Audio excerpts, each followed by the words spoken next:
কৃষ্ণের উপদেশ শুনে অর্জুনের মনে এক গভীর ভাবনা জাগল। তিনি বললেন, হে কেশব, আমি তোমার কথায় বিশ্বাস করেছি, কিন্তু যদি সম্ভব হয়, আমি তোমার সেই প্রকৃত রূপ দেখতে চাই, যে রূপে তুমি সমগ্র জগৎকে ধারণ করো। শ্রীকৃষ্ণ মৃদু হেসে বললেন, এই চক্ষু দিয়ে আমার সেই রূপ দেখা সম্ভব নয়। আমি তোমাকে দিব্যদৃষ্টি দিচ্ছি। পরক্ষণেই সমগ্র কুরুক্ষেত্র কেঁপে উঠল।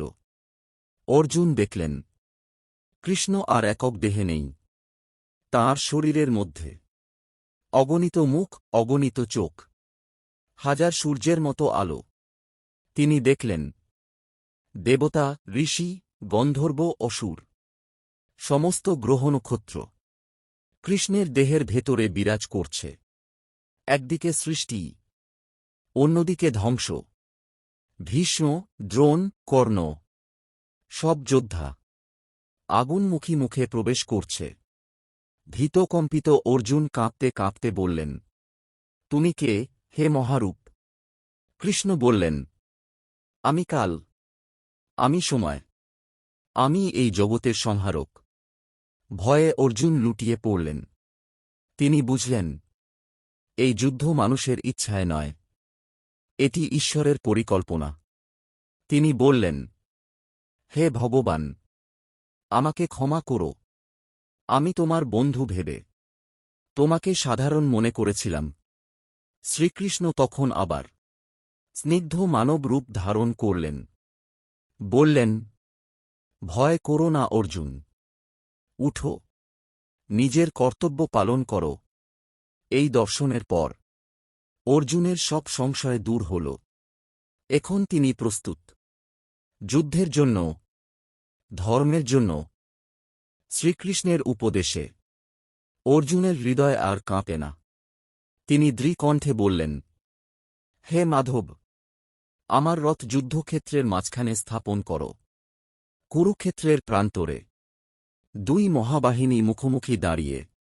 একদিকে পাণ্ডবরা, ধর্ম ও ন্যায়ের প্রতীক। অন্যদিকে কৌরবরা, শক্তিশালী কিন্তু অহংকারে অন্ধ। ঠিক তখন শ্রীকৃষ্ণ তাঁর পাঞ্চজন্য শঙ্খ বাজালেন। পাঞ্চজন্য শঙ্খনাদের শব্দে আকাশ বাতাস কেঁপে উঠল। পৃথিবী যেন সাক্ষী হল এক মহাযুদ্ধের সূচনায়। অর্জুন বাজালেন দেবদত্ত, ভীম বাজালেন পৌণ্ড্র, যুধিষ্ঠির, নকুল, সহদেব, সকলেই শঙ্খধ্বনিতে পাণ্ডব শিবিরে সাহস জাগালেন। কৌরব শিবিরেও শঙ্খ বাজল।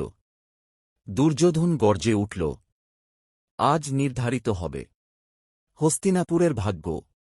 প্রথম তীর ছুটে এল, প্রথম ঢাল ভাঙল, প্রথম রক্ত ঝরল কুরুক্ষেত্রের মাটিতে।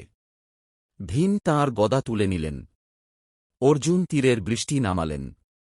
দ্রোণ, ভীষ্ম, কর্ণ, তাঁরাও অস্ত্র ধরলেন।